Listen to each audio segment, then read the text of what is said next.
I was sitting in my Honda Civic outside Roswell Park Cancer Center in Buffalo, New York, watching the automatic doors slide open and closed when I got the text message that made my blood boil.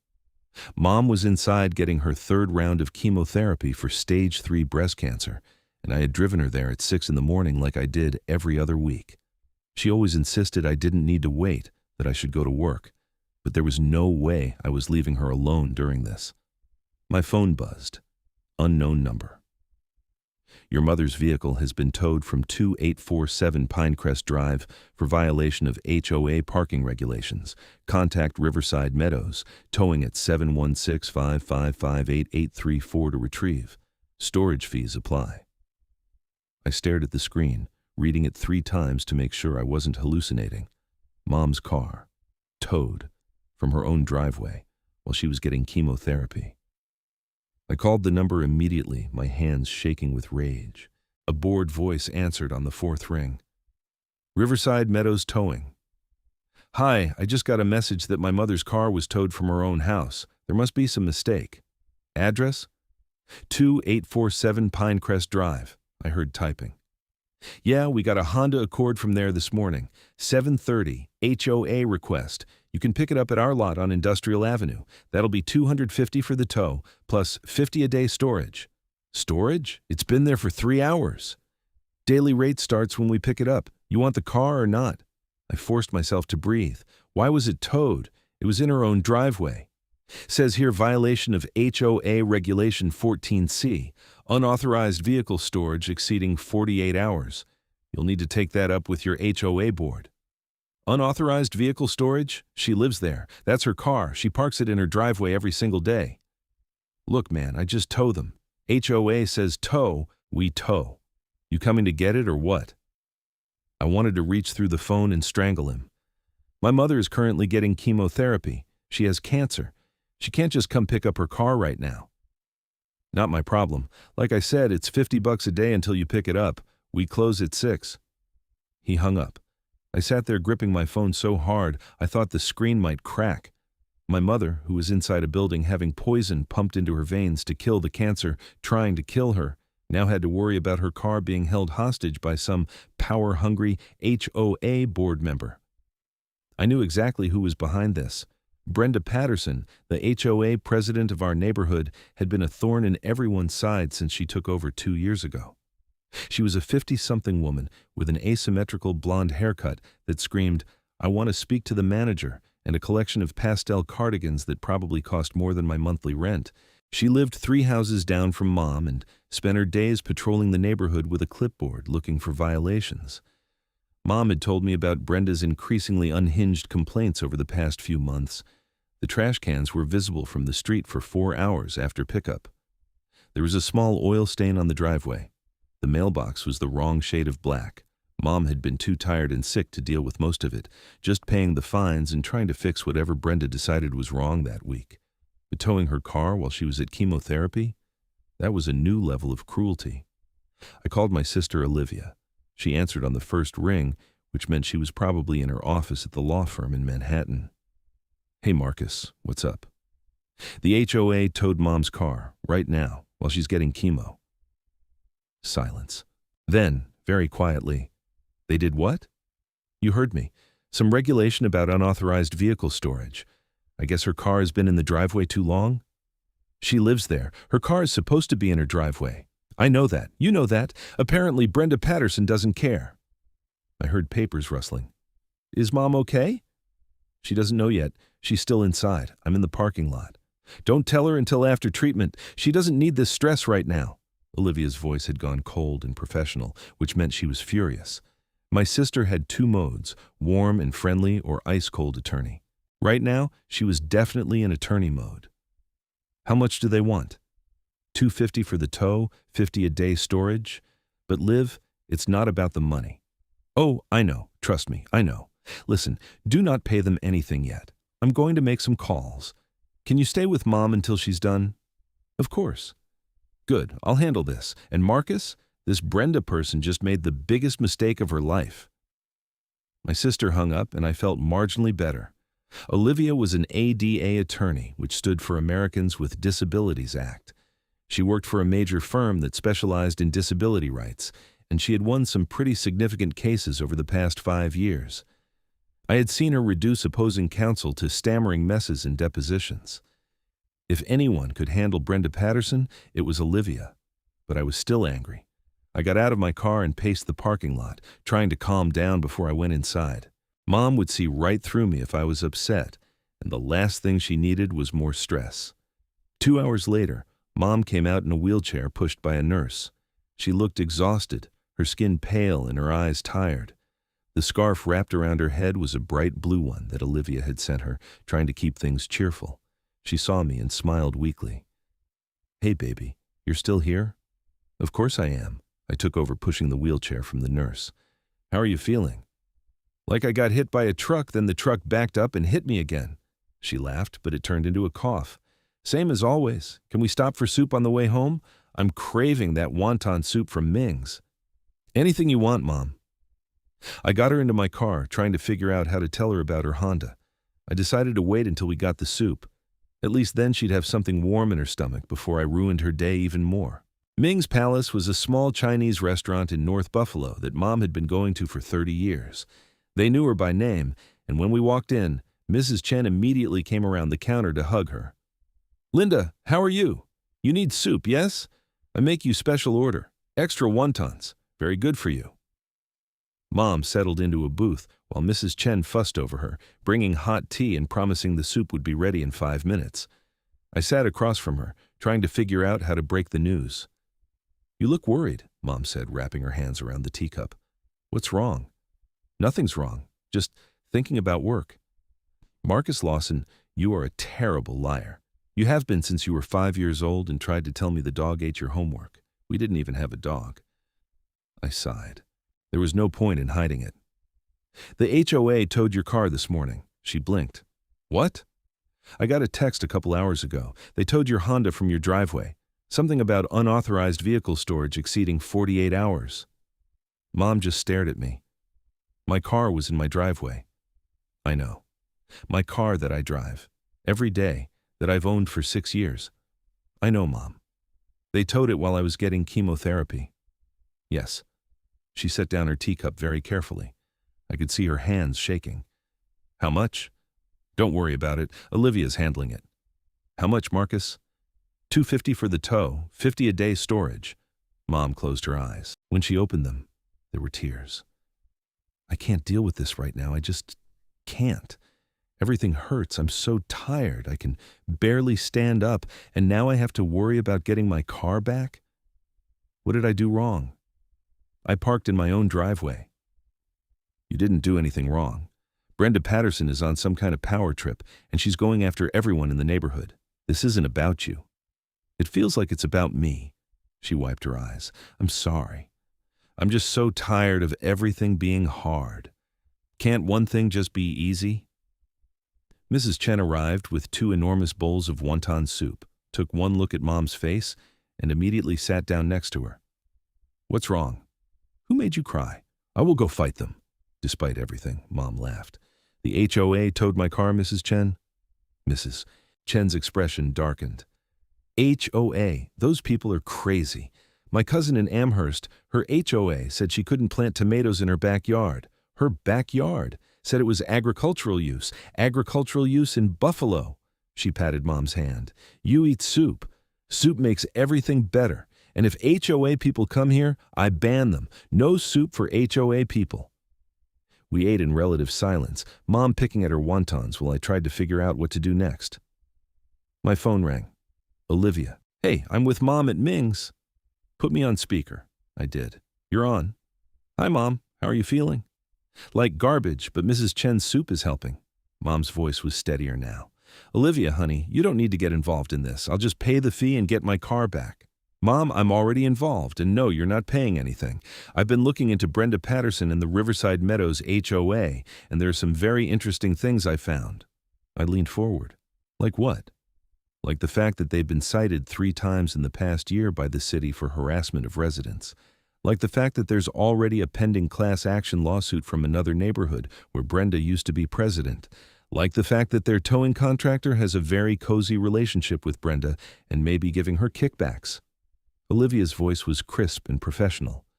But most importantly, like the fact that towing a disabled person's vehicle without proper notice and during a medical emergency is a clear violation of the ADA. Mom frowned. I'm not disabled, honey. Mom, you have stage 3 breast cancer. You're undergoing chemotherapy. That qualifies as a disability under the ADA, and you're entitled to reasonable accommodations, which includes not having your car towed while you're receiving medical treatment. Oh, I've already contacted the towing company and informed them that if they don't release the vehicle immediately with no fees, I will be filing a lawsuit against them and the HOA for ADA violations, harassment, and emotional distress. I also mentioned that I'm very interested in their financial relationship with Mrs. Patterson. I grinned. What did they say? The manager suddenly remembered that there was a mistake in the paperwork and the car is ready for pickup any time. No charges. Funny how that works. Mom was crying again, but this time she was smiling. Thank you, baby. I'm not done yet. Marcus, can you pick up Mom's car this afternoon? Absolutely. Good. Mom, I need you to document everything. Every interaction you've had with Brenda Patterson, every fine you've paid, every complaint she's made. Do you have the letters she sent? I have a whole folder. I've been keeping track because it seemed like too much to be normal. Perfect. Take photos of everything and email them to me. Also, I need you to get a letter from your oncologist stating that you're undergoing chemotherapy, the dates of your treatments, and any mobility or other limitations you have as a result. Okay, but Olivia, I just want this to stop. I don't want to sue anyone. I just want to live in my house and not be harassed. I understand. But here's the thing, Mom. Brenda Patterson isn't going to stop unless someone makes her stop. And from what I'm seeing, she's been doing this to other people too. There's a 78-year-old man with Parkinson's who got fined $5,000 for not mowing his lawn fast enough. A single mom who got her mailbox torn down because it was 3 inches too tall. A veteran with PTSD who got threatened with foreclosure because his garage door was the wrong color. I felt my anger returning. Are you serious? Completely. I've been on the phone with 6 different residents in your neighborhood, and they all have horror stories. Everyone's afraid to fight back because they don't want to make it worse. But this needs to end. Mom was quiet for a long moment. What do you need me to do? Right now, just document everything and get me that doctor's letter. I'm going to reach out to the other residents and see who wants to be part of a formal complaint. If we do this right, we can get Brenda removed from the board and make sure she can't do this to anyone else. After we finished lunch, I drove Mom home to Riverside Meadows, the neighborhood where she'd lived for 15 years. It was a development of modest ranch houses built in the early 2000s with neat lawns and sidewalks where kids rode bikes. It used to be a friendly place where neighbors knew each other. Then, Brenda took over the HOA. As we pulled onto Pinecrest Drive, I could see Brenda standing in her driveway 3 houses down, talking to another woman.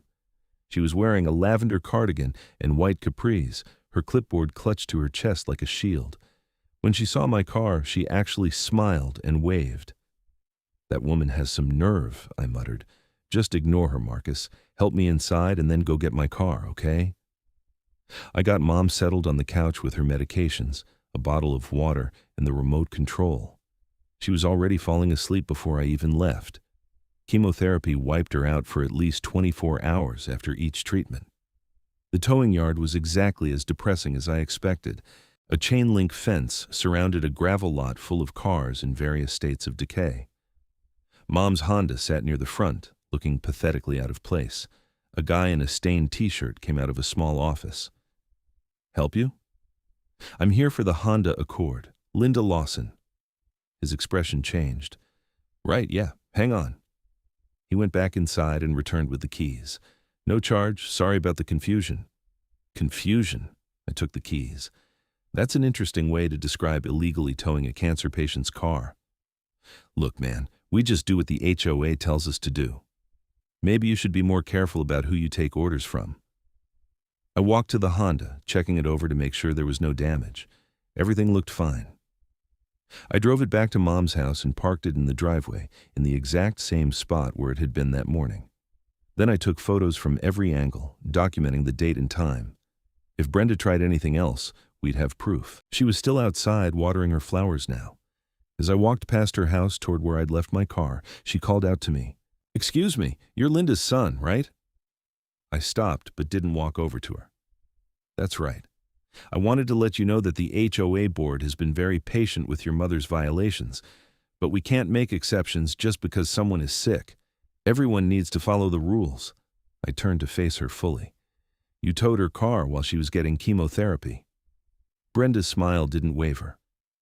The vehicle had been parked in the driveway for over 48 hours, which violates our community standards. All residents receive a copy of the regulations when they purchase their homes. "It's her car. She lives here. Where exactly is she supposed to park it?" "The garage, obviously. That's what garages are for." "Her garage is full of storage because she's been sick and hasn't had the energy to organize it.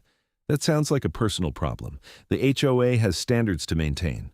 Property values depend on everyone following the rules." She tilted her head, still smiling that infuriating smile. "You know, if your mother's having trouble keeping up with her property, perhaps she should consider selling and moving somewhere more manageable. A senior living facility, perhaps." I felt my face getting hot. My mother is 59 years old and fully capable of managing her property. What she's not capable of doing is dealing with harassment from someone who apparently has nothing better to do than measure mailboxes and count how long cars are parked. Brenda's smile finally faded. "I am the HOA president, and I have a duty to enforce our community standards. If you have a problem with that, you can bring it up at the next board meeting, third Tuesday of the month." "Oh, don't worry. You'll be hearing from us. My sister is very interested in your enforcement methods." "Your sister?" Brenda looked amused. "And what's your sister going to do?" "She's an attorney who specializes in disability rights. She's very curious about why you thought it was appropriate to tow a disabled person's vehicle without proper notice during a medical emergency." For the first time, Brenda looked uncertain. "Your mother isn't disabled. Cancer counts as a disability under the ADA. So does chemotherapy. But I'm sure you knew that before you had her car towed, right? You did your due diligence?" Brenda's mouth opened and closed. "The HOA has every right to enforce parking regulations. We'll see what a judge thinks about that. Have a nice day, Brenda." I walked back to my car, my heart pounding. I'd never been good at confrontation, but something about Brenda's smugness and her suggestion that Mom should move into a nursing home had pushed me over the edge. My phone rang as I was driving back to my apartment in downtown Buffalo. Olivia again. "How's Mom's car?" "Back in her driveway, no damage. The towing company couldn't hand over the keys fast enough once they realized you were involved." "Good. Listen, I'm flying up this weekend. I want to meet with Mom and some of the other residents, see exactly what we're dealing with here." "You don't have to fly up, Liv. I know you're busy. Marcus, they towed our mother's car during chemo. I'm not busy enough to let that slide." Her voice softened. "Besides, I want to see Mom. Make sure she's okay. She's exhausted. Today wiped her out." "I know. Is she eating enough?" "Mrs. Chen's soup helped. I'll check on her tonight. Make sure she has dinner." "You're a good son. Talk soon, okay?" After we hung up, I sat in traffic on the I-190, thinking about everything that had happened. This morning, I'd woken up thinking it would be a normal day. Take Mom to chemo, wait around, bring her home, go to my job at the architectural firm where I worked as a project manager. Instead, I'd spent the day dealing with towing companies and HOA drama. And now my sister was flying in from New York City to wage legal war on Brenda Patterson. Part of me felt bad. Brenda was probably just a bored, middle-aged woman who needed to feel important. But then I remembered Mom's face when she heard about the car, the tears in her eyes, the exhaustion in her voice when she said she couldn't deal with one more hard thing. No. Brenda had made her choice when she decided to target a cancer patient. Whatever happened next, she'd brought on herself.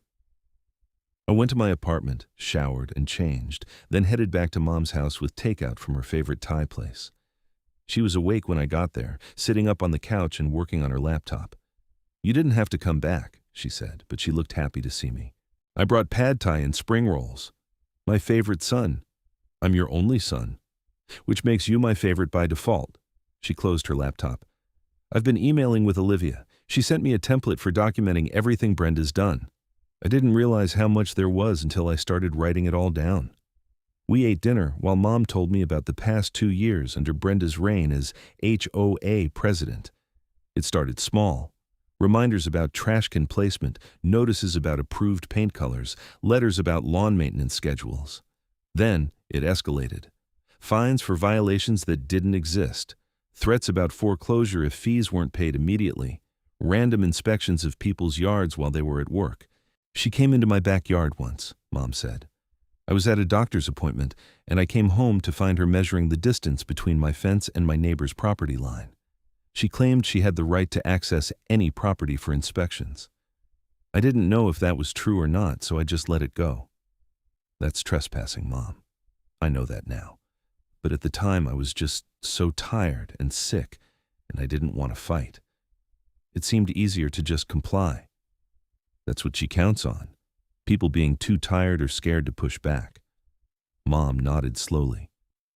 Your sister said there's a man with Parkinson's who got fined because his lawn wasn't mowed. Do you know who that is? No idea. I think it might be Robert Chen, 5 houses down. I've seen him shaking when he checks his mail. I should have reached out, asked if he needed help. I was so focused on my own problems. Mom, you have cancer. You're allowed to focus on your own problems. But that's the thing, isn't it? Brenda targets people who are already struggling, people who don't have the energy to fight back. She's a bully. We finished dinner, and I helped Mom get ready for bed. She was moving slowly, every gesture requiring visible effort. This was the part people didn't see when they talked about cancer treatment. They saw the bald head, the scarves, the inspirational pink ribbons. They didn't see the bone-deep exhaustion, the nausea, the way something as simple as climbing stairs could feel like running a marathon. Love you, Marcus, Mom said as I tucked her in like she was a kid instead of my mother. Love you too. Call me if you need anything, okay? Anytime. I will. I locked up the house and headed to my car. Brenda's house was dark except for one lit window upstairs. I wondered if she had any idea what was coming for her. The next few days passed quietly. Mom rested and recovered from her treatment. I went to work, though I was distracted and spent half my time on the phone with Olivia, who was building a case against the HOA with frightening efficiency.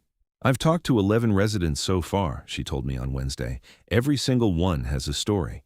And Marcus, some of this stuff is legitimately illegal. She's been charging people fines that aren't in the HOA bylaws. The ones that are in the bylaws, she's enforcing them selectively. She's threatened people with foreclosure without following proper procedures. This is textbook harassment. What's the next step? I'm flying in Friday night. I've set up a meeting Saturday afternoon at the community center with everyone who wants to participate. We're going to document everything, figure out who's willing to sign on to a formal complaint, and then we're going to file with the state attorney general's office. That serious? That's serious. I'm also looking into Brenda's personal finances. If she's been taking kickbacks from the towing company or any other vendors, that's fraud. Friday evening, I picked Olivia up from Buffalo Niagara International Airport. She came striding out of the terminal in a sharp black pantsuit and heels, her long dark hair pulled back in a bun, looking every inch the high-powered attorney. She threw her arms around me the second she saw me. Hey, little brother. Hey, you look terrifying. Good, I'm going for terrifying. She pulled back. How's Mom? Better. The fatigue is starting to lift. She's been working on her documentation like you asked. Perfect. Let's go see her. Mom was waiting up when we got to her house, despite it being almost 10. She hugged Olivia for a long time, and I saw both of them crying. You didn't have to fly all the way up here, Mom said. Yes, I did. Nobody messes with my mom. Olivia pulled back and looked at her seriously. How are you really doing? Some days are better than others. Today was okay. Tomorrow will probably be awful. That's just how it goes. Mom smiled. But I'm still here, still fighting. That's all that matters. We stayed up talking until midnight, going over everything Olivia had learned and planning for the meeting tomorrow. By the time Olivia and I left to go to my apartment where she was staying, we had a solid strategy. Saturday afternoon, 23 residents showed up at the Riverside Meadows Community Center. It was a small brick building at the entrance to the neighborhood, mostly used for HOA meetings and the occasional birthday party. Olivia had reserved it for the afternoon, and we set up folding chairs in a circle. I recognized some of the faces. There was Robert Chen, the older man Mom had mentioned, his hands trembling as he held his wife's arm. A young woman with 2 small kids who looked exhausted. A middle-aged man in a veteran's baseball cap. Others I'd seen around the neighborhood but didn't know by name. Olivia stood at the front, commanding the room without even trying. Thank you all for coming. I'm Olivia Davis, and I'm an attorney specializing in disability rights and housing discrimination. I'm also Linda Lawson's daughter. Most of you know that the HOA had my mother's car towed while she was undergoing chemotherapy treatment. That incident is what brought me here. But the more I've learned about what's been happening in this neighborhood, the more I realize this is much bigger than one towing. She pulled out a folder. I've been documenting complaints against Brenda Patterson and the current HOA board for the past week. What I've found is a pattern of harassment, illegal fines, selective enforcement of rules, and possible fraud. I want to hear your stories, everything that's happened, no matter how small it seems. We're going to build a case, and we're going to put a stop to this. For the next 2 hours, people talked. Robert Chen described how he'd been fined $5,000 because his lawn care service missed a week while he was in the hospital. The single mom, whose name was Jessica, explained that her mailbox had been removed by the HOA without notice because it was supposedly 3 inches too tall, and she'd been charged $800 to replace it with an approved model. The veteran, Tom, talked about getting threatening letters because his garage door had faded from black to dark gray and needed to be repainted immediately. The stories kept coming. A couple who'd been fined for having a vegetable garden in their backyard. A woman who'd been cited for hanging laundry outside to dry. A man who'd been threatened with foreclosure because his lawn gnome was inappropriate and violated community standards. "She came to my house and screamed at me," one woman said, crying. "I have anxiety and I was having a panic attack, and she just kept screaming about how I was ruining property values because I had a wreath on my door that wasn't pre-approved." Olivia took notes on everything, her expression growing colder and more focused with each story. When everyone had spoken, she stood up again. "Bro, here's what we're going to do. First, I'm filing a complaint with the State Attorney General's office on Monday morning. I'm alleging harassment, fraud, and violations of fair housing laws. Second, I'm going to request a full audit of the HOA's finances. If Brenda's been taking kickbacks or misusing funds, we'll find it. Third, anyone who's been illegally fined is going to dispute those fines, and I'll represent you in small claims court if necessary." "What about retaliation?" Tom asked. "If we do this, she's going to come after us even harder.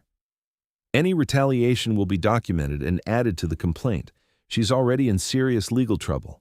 If she retaliates, it's only going to make things worse for her." Olivia's voice was firm. "I know this is scary. I know you're worried about making things harder, but the only way to stop a bully is to stand up to them, together." Robert Chen raised his shaking hand. "I'm in, whatever you need." "Me too," Jessica said. One by one, everyone in the room agreed. By the end of the meeting, Olivia had 23 signatures on a petition to remove Brenda Patterson from the HOA board and launch a formal investigation into her conduct. As we were packing up, a woman rushed in. She looked frantic, her hair messy and her eyes red from crying. "I'm sorry I'm late. Is the meeting over? I heard you were gathering complaints about the HOA." "It's okay," Olivia said gently. "What's your name?" "Sarah Mitchell. I live on Oak Street." She was shaking. "I was at work. I just got home and found an eviction notice on my door. Brenda Patterson is trying to foreclose on my house." Everyone stopped what they were doing. Olivia guided Sarah to a chair. "Tell me exactly what happened." "I've been getting fines for months. My fence is 6 inches too tall. My house number isn't the right font. My trash cans were visible for more than 2 hours after pickup. I've paid every single one, even though I could barely afford it." Then last month, she sent a bill for $3,000 in accumulated violations. "I wrote to the board asking for an itemized list and payment plan, but I never got a response. Today I came home to an eviction notice saying the HOA is foreclosing because of unpaid fees." "Do you have the notice?" Olivia asked. Sarah handed it over with trembling hands. Olivia read it, her jaw clenching. This is illegal on about 5 different levels. They didn't follow proper procedures for foreclosure. They didn't provide adequate notice. They didn't offer you a hearing. And they're trying to foreclose over HOA fees that are questionable in the first place. She looked up. Sarah, I need you to not panic, okay? This notice isn't enforceable. They can't actually evict you, but I need to move fast. What do you mean? I'm going to file for an emergency injunction on Monday morning to stop any foreclosure proceedings. Then we're going to go after them for harassment and illegal debt collection practices. You're not losing your house. I promise you. Sarah started crying. Thank you. I didn't know what to do. I thought I was going to lose everything. Mom put her arm around Sarah, and I saw several other residents gathering around her, offering support. This was what Brenda had tried to destroy with her petty rules and power trips. A community. People who cared about each other. Olivia pulled me aside. This changes things. If she's trying to foreclose on people, this isn't just harassment anymore. This is serious financial harm. I need to get the Attorney General's office involved immediately. What do you need me to do? Monday morning, I need you to go to the HOA office and request copies of all financial records, board meeting minutes, and enforcement logs. You're a resident, you have a right to see them. Bring your phone, record everything if they refuse. They're not going to just hand over documents. I know, but when they refuse, that gives me grounds to get a subpoena. Either way, we win. Sunday was quiet. Olivia spent the day at Mom's dining room table, surrounded by papers and her laptop, building her case. Mom was feeling well enough to help, organizing documents and making phone calls to other residents who hadn't made it to the meeting. I ran errands, picked up groceries, and tried to keep everyone fed. In the evening, we ordered pizza and sat around Mom's living room like we used to when Olivia and I were kids. For a few hours, we didn't talk about the HOA or Brenda Patterson or legal strategies. We just watched old movies and laughed and pretended everything was normal. But Monday morning came fast. Olivia had an early flight back to New York because she had court Tuesday morning, but she'd filed the emergency injunction for Sarah Mitchell and sent the complaint to the Attorney General's office before she left. Call me as soon as you're done at the HOA office, she told me at the airport. And Marcus, be careful. Brenda's going to realize she's in trouble and she might do something stupid. I can handle Brenda Patterson. I know you can. I love you, little brother. Love you too. Go destroy some bad guys.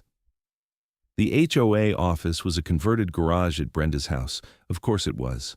I showed up at 10 o'clock, as the office hours posted on the neighborhood website indicated. The door was locked. I knocked. Brenda answered, wearing a pink cardigan and white pants, her makeup perfect. Can I help you? I'm here to request copies of the HOA financial records, board meeting minutes, and enforcement logs. Her smile froze. That information is available to board members only. Actually, under New York HOA law, residents have the right to inspect association records with reasonable notice. I'm providing that notice now. I'm not sure where you're getting your information, but that's not how we do things here. I pulled out my phone and started recording. So you're refusing to provide access to HOA records that I'm legally entitled to see? I'm not refusing anything. I'm simply stating that you need to submit a formal request in writing and the board will consider it at the next meeting. The next meeting is 3 weeks away. The law says reasonable notice, not 3 weeks. I'm requesting access today. Brenda's smile vanished completely. Your sister put you up to this, didn't she? The fancy lawyer from New York. Let me tell you something, Mr. Lawson.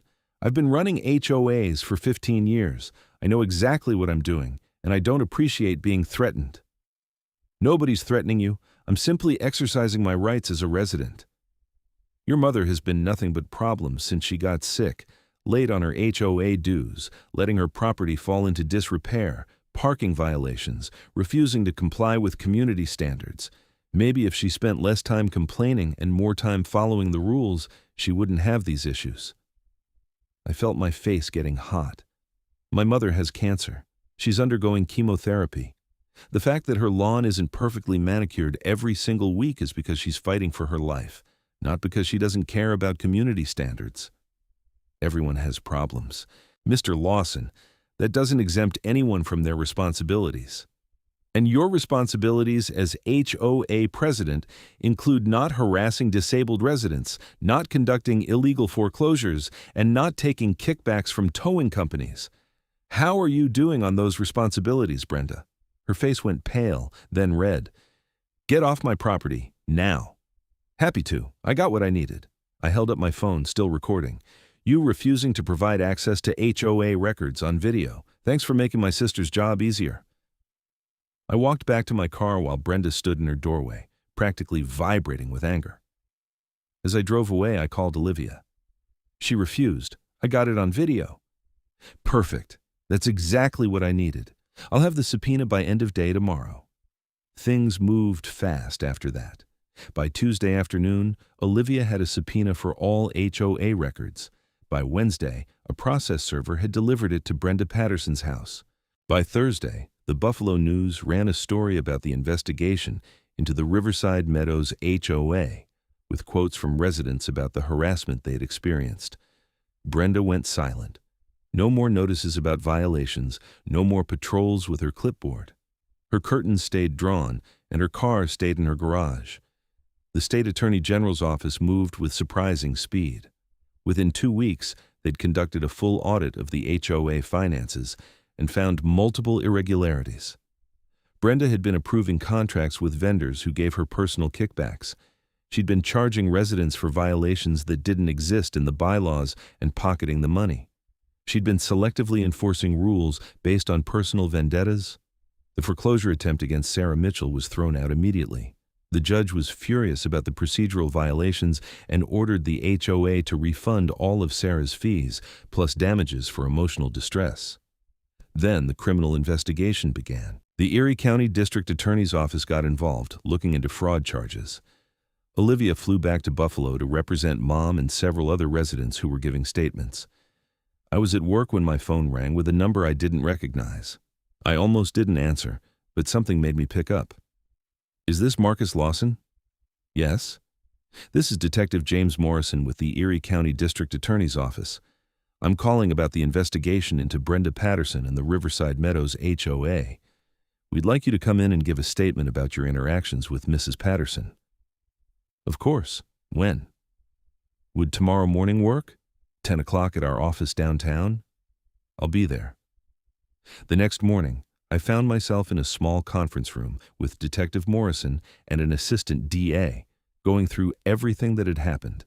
The text about the towing, the confrontation with Brenda, the refused records request. They recorded everything and took copies of the videos I'd taken.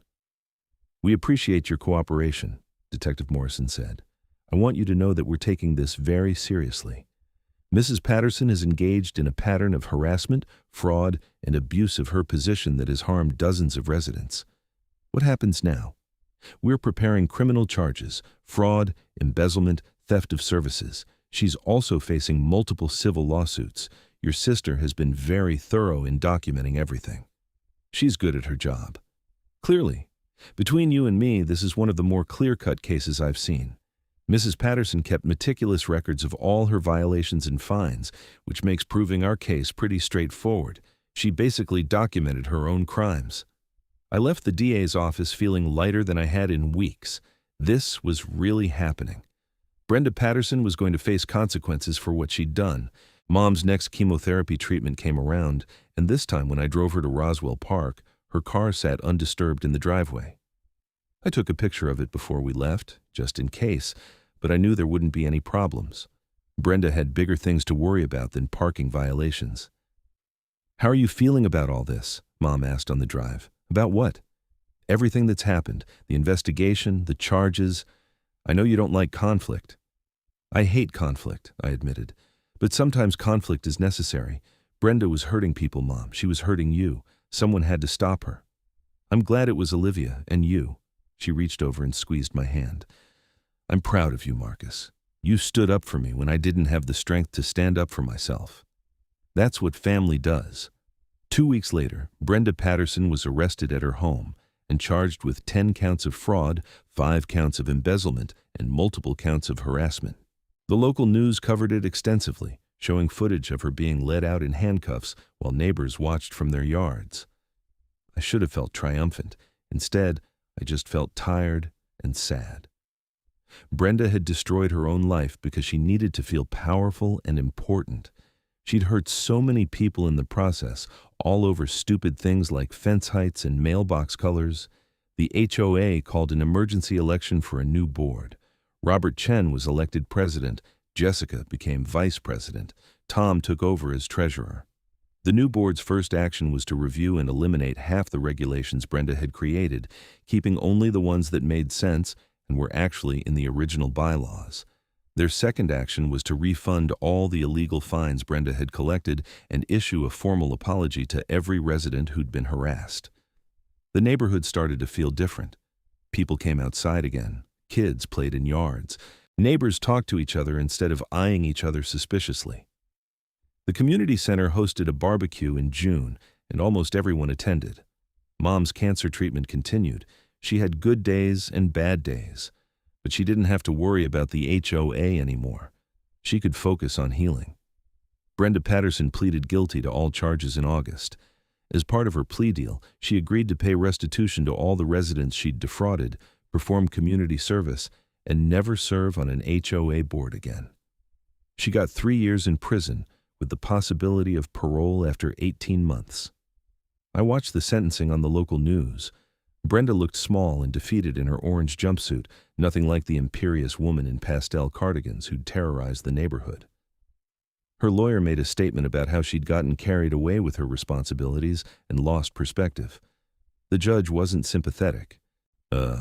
You abused your position of trust," the judge said. "You harassed disabled residents, defrauded homeowners, and attempted to foreclose on people's homes over petty violations.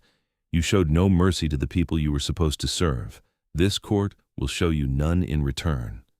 Olivia flew up for the sentencing, bringing her girlfriend Amanda, whom we'd never met in person before. They stayed with Mom for the week, and we had a proper family dinner with everyone around the table. "I'm glad it's over," Mom said. "I don't feel good about what happened to Brenda, but I'm glad she can't hurt anyone else." "She made her choices," Olivia said. "Every step of the way she could have stopped. She could have listened when people complained. She could have been reasonable. She chose not to." "I know. I just wish people didn't have to get hurt in the first place." "That's because you're a good person, Mom. Brenda Patterson is not a good person. There's a difference." In September, Mom finished her last round of chemotherapy. The whole family was there at Roswell Park when her oncologist told her she was in remission. We cried and hugged in the doctor's office, and the nurses brought in cookies to celebrate. "You did it," I told her, holding her tight. "We did it," she corrected, "all of us together." That night we had dinner at Ming's Palace. Mrs. Chen made Mom's favorite soup and refused to let us pay. "Cancer survivors eat free," she declared. "This is my rule now." As we sat around the table, laughing and talking about the future, I thought about everything that had happened over the past few months. It had started with a simple text message about a towed car. It had ended with a corrupt HOA, president in prison, and a neighborhood healing from years of abuse. Mom reached over and took my hand on one side, Olivia's on the other. "I love you both so much. I don't know what I would have done without you." "You'll never have to find out," Olivia said. The legal fallout continued for months. Olivia filed a class action lawsuit on behalf of all the residents who'd been harmed by Brenda's actions. The HOA's insurance company settled quickly, not wanting to go to trial. Every resident received compensation for the illegal fines they'd paid, plus damages for emotional distress. Sarah Mitchell used her settlement to finally fix up her house the way she wanted, without worrying about HOA approval. Robert Chen hired a lawn service that came twice a week, fully paid for by his settlement. Jessica replaced her mailbox with one that was exactly 3 inches taller than the approved height, just because she could. Mom put her settlement into savings, saying she wanted it there for medical bills if the cancer ever came back. I tried not to think about that possibility. The neighborhood thrived under the new board. They implemented reasonable rules that actually made sense. They organized community events that brought people together. They created a fund to help residents who were struggling, whether from illness or job loss or any other hardship. In November, they named the community center the Linda Lawson Community Center in honor of Mom's courage in fighting back against Brenda Patterson. Mom cried during the dedication ceremony, surrounded by neighbors who'd become friends. "I didn't do anything special," she protested. "You did everything," Robert Chen said. "You stood up when it mattered most. You showed all of us that we didn't have to be afraid." Brenda Patterson's house sat empty for months before finally being sold. A young couple with a baby moved in, and they were welcomed warmly by the neighborhood. No one mentioned the previous owner. I drove past that house sometimes, thinking about how one person's need for control had nearly destroyed an entire community. But I also thought about how that same community had come together to fight back, how people who'd been isolated and afraid had found strength in numbers. Olivia's law firm used the case as a training example for new attorneys. She gave presentations at conferences about HOA abuse and disability rights, using Mom's story with her permission. The case led to new regulations in New York State about HOA governance and resident protections. Mom's remission held. Every scan came back clear. Her hair grew back, thick and curly in a way it had never been before. She went back to her book club and her gardening and her normal life. On the 1-year anniversary of the day, Brenda had Mom's car towed. We had a party. The whole neighborhood came, gathering in yards up and down Pinecrest Drive. Someone set up a karaoke machine. Kids ran around with sparklers as the sun set. Mom stood in the middle of it all, laughing and talking and alive. I found Olivia standing at the edge of Mom's yard, watching the celebration. She had her arm around Amanda, both of them smiling. "You did this," I said, joining them. "We all did this. You, me, Mom, everyone here who refused to give up. But you made it possible. If you weren't a lawyer, if you didn't know the ADA laws, if you weren't willing to take on the fight. That's what family does, Marcus. We protect each other, always." The party went late into the night. Robert Chen made a toast about community and resilience. Jessica's kids performed a song they'd written about standing up to bullies. Tom led everyone in the Pledge of Allegiance, his veteran's cap firmly on his head. And through it all, Mom smiled, not the tired, stressed smile she'd worn during chemotherapy and the HOA harassment. A real smile, a happy smile, the smile of someone who'd fought 2 battles at once and won both. Later, after everyone had gone home and I was helping Mom clean up, she hugged me tight. "Thank you," she whispered, "for everything, for being there, for calling Olivia, for fighting for me when I couldn't fight for myself."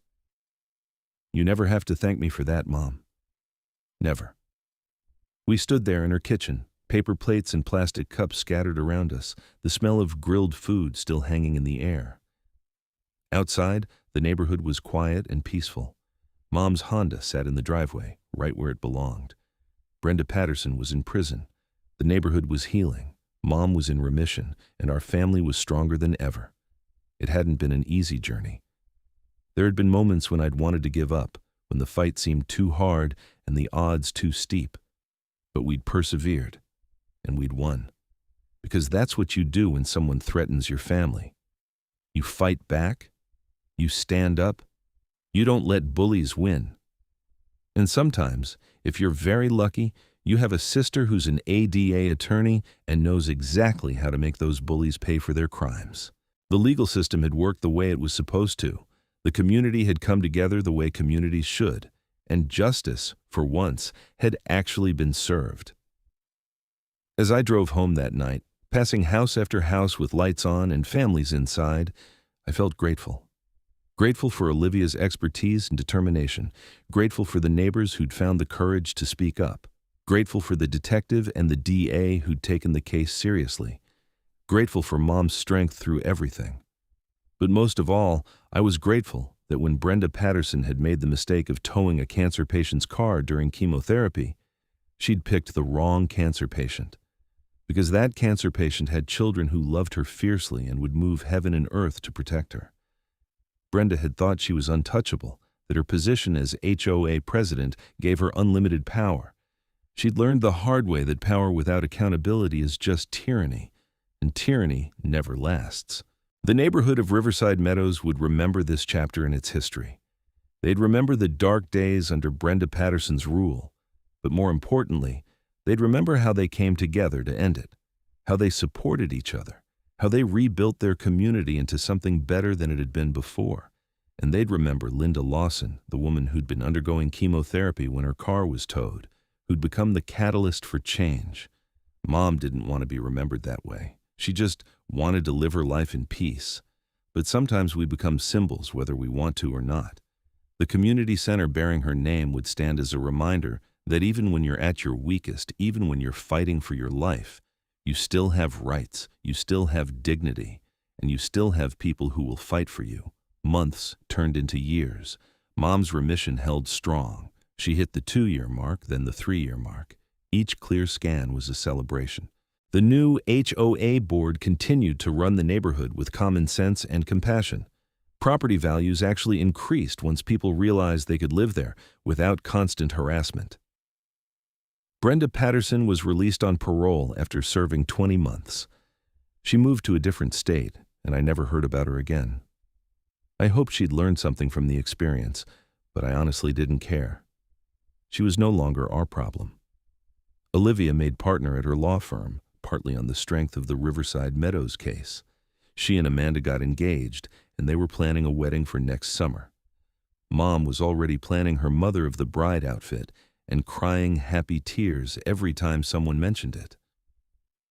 I got a promotion at work, partly because I'd taken so much time off to help Mom and had still managed to keep all my projects on track. My boss told me that my ability to handle crisis situations with grace and determination had impressed the senior partners.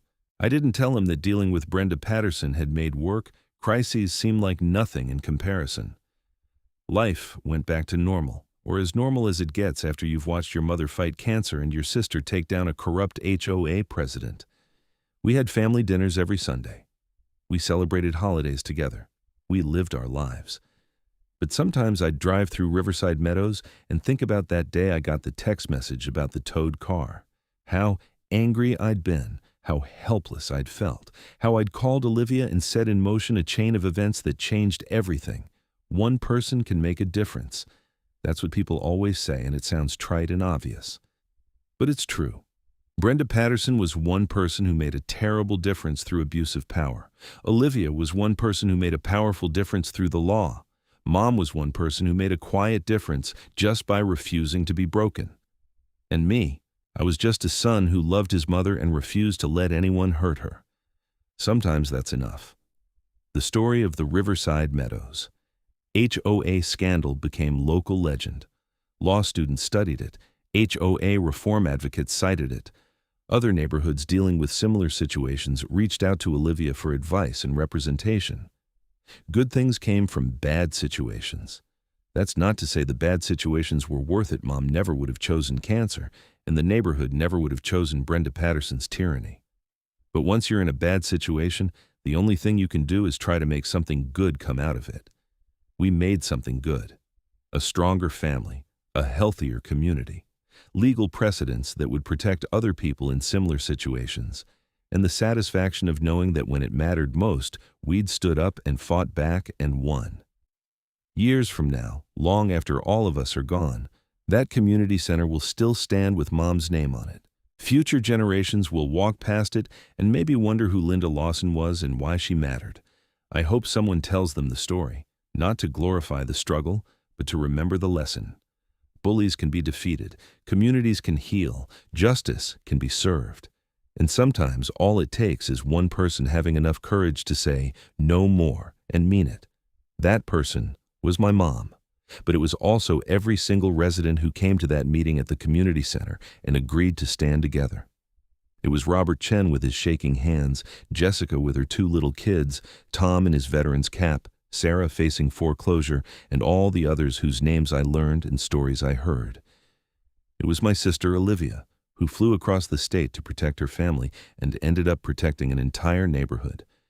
It was Detective Morrison and the assistant DA who took the case seriously. It was the judge who saw through Brenda's excuses and handed down a sentence that matched the crime.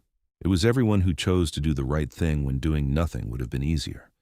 And in the end, that's what changed everything. Not dramatic gestures or grand speeches, but ordinary people making the choice to stand up for what was right, even when it was hard. Especially when it was hard. So the story of how the HOA had my mother's car towed during her chemotherapy treatment and how they didn't know my sister was an ADA attorney, is really a story about all of us, about family and community and justice, about fighting back against those who abuse power, about healing, both from cancer and from the wounds inflicted by cruelty. It's a story that ended the way these stories should end, but too often don't, with the good guys winning, the bad guys facing consequences, and a community stronger than it was before. And every time I visit Mom in that house on Pinecrest Drive, every time I see her car sitting peacefully in the driveway where it belongs, I remember that we made that happen. We fought for it. We earned it. That's worth celebrating. That's worth remembering. That's worth telling the story again and again, so that others who face similar situations will know that fighting back is possible, that winning is possible, that justice is possible. Because it is. We proved it. And nobody can ever take that away from us.